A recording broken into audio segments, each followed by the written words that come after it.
వార్తావానికి స్వాగతం. ఈ కథనాన్ని మీకు అందిస్తున్నది మణిశర్మ. నిరంజన్ రెడ్డి ఇప్పుడు ఈ పేరు సోషల్ మీడియాలో వైరల్ అవుతోంది. అల్లు అర్జున్ ఫ్యాన్స్ ప్రశంసిస్తున్న పేరు.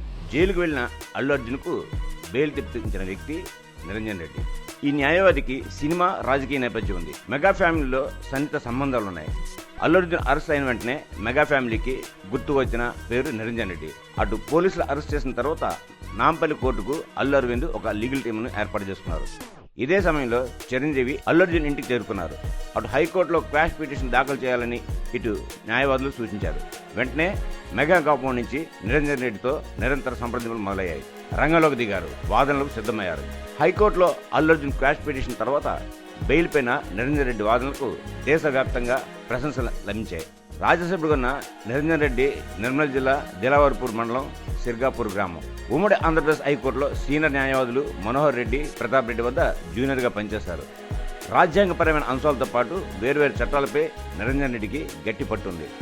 తెలంగాణ, ఆంధ్రప్రదేశ్ ప్రభుత్వాల తరఫున పలు కేసుల్లో స్పెషల్ సీనియర్ కౌన్సిల్గా పనిచేశారు. వైసీపీ హయాంలో ప్రభుత్వ ప్రత్యేక న్యాయవాదిగా పనిచేశారు. జగన్ కేసులను వాదించారు.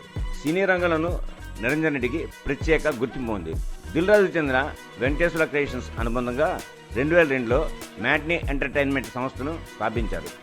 ఈ సంస్థ 2010లో మరో చిత్ర, 2011లో గగనం సినిమాలు నిర్మించి ఆ తర్వాత పూర్తిస్థాయి సినీ నిర్మాణ సంస్థగా ఏర్పడి 2016లో క్షణం, 2017లో గాజీ వంటి అవార్డు పొందిన సినిమాలు నిర్మించారు. ఆచార్య సినిమా నిర్మాతగా మెగా ఫ్యామిలీకి సన్నిహితులయ్యారు. ఇప్పుడు అల్లు అర్జున్ కేసులో వాదన సమయంలో నిరంజన్ రెడ్డి ప్రస్తావించిన అంశాలపైన న్యాయవాదులు ఆసక్తిగా విన్నారు. గోదావరి పుష్కరాల సందర్భంలో ఏపీ సీఎం చంద్రబాబు వెళ్తే అక్కడ 30 మందికి పైగా చనిపోయారన్న విషయాన్ని న్యాయమూర్తి ముందు ప్రస్తావించారు. సంజయ్ థియేటర్లో అల్లు అర్జున్ వెళ్లిన సమయంలో అక్కడ బందోబస్తు వచ్చిన జనం గురించి వివరిస్తూనే అల్లు అర్జున్ వస్తున్న సమాచారం ముందుగానే పోలీసులకు ఇచ్చారని వెల్లడించారు. బందోబస్తును పక్కన పెట్టి అల్లు అర్జున్ చూసేందుకు ఎగబడ్డారని చెప్పడంతో కోర్టు హాల్లో ఒక్కసారిగా నవ్వులు వినిపించాయి. మొత్తంగా అల్లు అర్జున్ కు బెయిల్ వచ్చేలా చేయడంలో Niranjan Reddy hero of the డేగా నిలిచారు. ఇంతటితో ఈ కథనం సమాప్తం. మా ఈ వీడియో మీకు నచ్చినట్టయితే మరిన్ని అప్డేట్స్ కోసం లైక్ చేయండి, షేర్ చేయండి, సబ్స్క్రైబ్ చేయండి.